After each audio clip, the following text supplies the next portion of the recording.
The debate on the Tax Information Exchange Agreements Bill was once again adjourned today after the opposition walked out of Parliament. The walkout occurred after the leader of the opposition, KAMLA, was put out of the lower house for unruly conduct. But the government believes the walkout was planned. Now, earlier in the debate, while the Finance Minister, COLM IMBERT, was making his contribution, the sitting was suspended temporarily to allow for mutual discussion on the bill. The opposition firmly voted against the suspension, with at least one MP being asked to leave the chamber.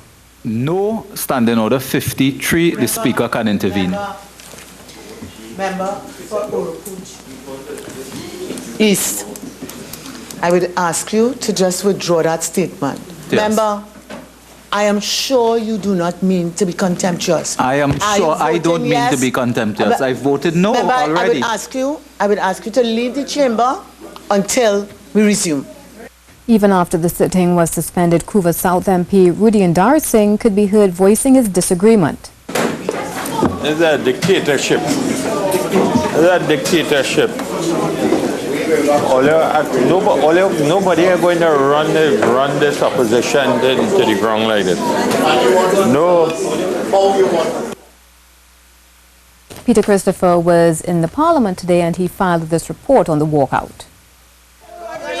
You are speaking untruth. Member for Superior. You are not Members for Superior. Parliament. Member. You are not speaking truth. This Parliament. Lie. It was this exchange that led to the second attempt on the FATCA debate to come grinding to a halt in the Parliament on Friday. And I ask you to withdraw from the chamber for the rest of the sitting. Absolute nonsense. Member for Princestown, I also ask you to withdraw from the chamber for the rest of the sitting. Madam Speaker, it is The opposition leader was the second person from the opposition bench to be put out of the debate, but her dismissal led to an exodus. The government, however, is of the view that the opposition always intended to walk out of the lower house. The opposition did not only walk out of the Parliament, they walked out on Trinidad and Tobago today. And in our view, it was a very staged and calculated position, and that can only stand as the reason as to why they could not even offer one line of amendment, even though they would have spent up to $30,000 to produce a publication for today's date.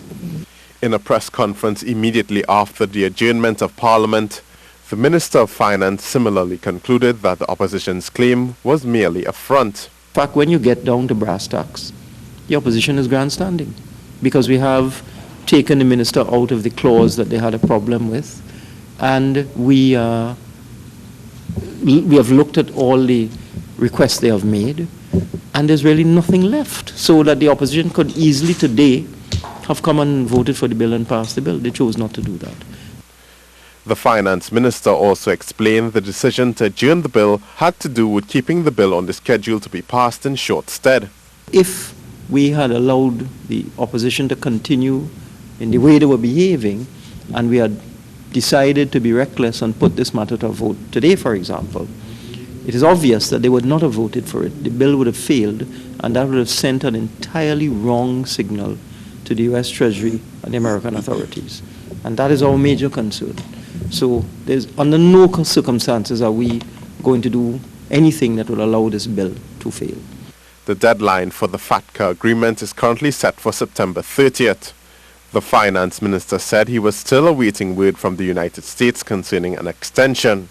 Should that extension not be granted, from October 1st, a 30% withholding tax would be levied on US dollar payments coming from Trinidad and Tobago banks.